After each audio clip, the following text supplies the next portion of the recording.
बहू, यह रात की बची हुई रोटियां कहाँ लेकर जा रही है तू? माँ, नदी किनारे भूखी प्यासी मछलियाँ रहती हैं। मैं उन्हें यह रोटियाँ दे देती हूँ, इससे उनका पेट भर जाता है। वैसे भी रात को मैं सभी की रोटियाँ बनाने के बाद एक रोटी ज्यादा बनाती हूँ। ये तो अच्छी बात है बहू, तुम्हारे सहारे से भूखी मछलियों का पेट भरेगा। रानो चिड़िया मटके लेकर पानी लेने के लिए नदी किनारे के लिए निकल पड़ती है। आज तो बहुत गर्मी है। आज की रात पता नहीं नींद कैसे आएगी। इतनी कड़ी धूप में ऐसा लग रहा है जैसे बदन जल रहा हो। ये कहकर रानो चिड़िया पानी भर लेती है। चलो, पानी तो भर लिया, अब ये रोटियां मछलियों को डाल देती हूँ।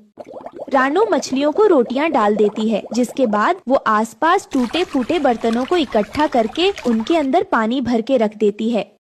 यह पानी एक दिन जब वो पेड़ के नीचे जानवरों के लिए पानी रखकर अपने घर चली जाती है, तभी हिरण का परिवार वहाँ आता है और आपस में बातें करते हैं। ये चिड़िया कितनी अच्छी है, हमारे पीने के लिए पानी रखती है।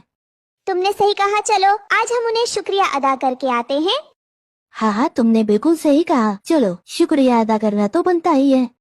हिरण का परिवार रानो चिड़िया को शुक्रिया अदा करने के लिए उसके पेड़ के नीचे आते हैं, जहाँ घर में रानो अपनी सास के सामने रोते हुए कहती है, माँ जी, अब मैं क्या बताऊँ, कुकू की अब गर्मी से तबीयत भी बहुत खराब हो गई है। घर में एक पैसा नहीं है, उसका इलाज कैसे होगा? मुझे तो कुछ भी समझ में नहीं आ रहा। क्या बताऊं बहू, मुझे तो कुछ समझ ही नहीं आता। ऐसा लगता है जैसे हमारे ऊपर दुखों का पहाड़ ही टूट पड़ा हो।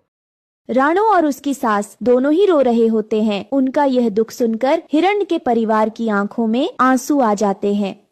इतने अच्छे माँ, मैं यह सोच रही थी कि क्यों ना मैं इस हरी घास को हमारे घर पर लगा दूं। जितनी यह हरी भरी ठंडी घास है, इतना ही ठंडा हमारा घर भी हो जाएगा।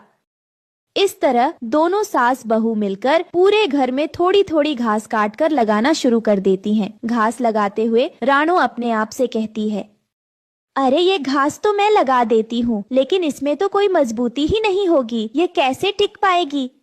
रानो, तुम परेशान मत हो, तुम बस मुझे लगाती जाओ। ये घास इस तरह मजबूती से लगेगी कि फिर कभी नहीं हटेगी। अचानक से आवाज सुनकर रानो घबरा जाती है। डरो मत, मैं सिर्फ तुम्हारी मदद कर रही हूँ। तुम इतनी अच्छी हो, बेजुबान जानवरों की मदद करती हो, इसलिए यह जादुई घास तुम्हारे घर के आंगन में उगी है। इससे तुम जो भी बनाओगी वो मजबूत और हकीकत का हो जाएगा। क्या सच में ये घास जादुई है?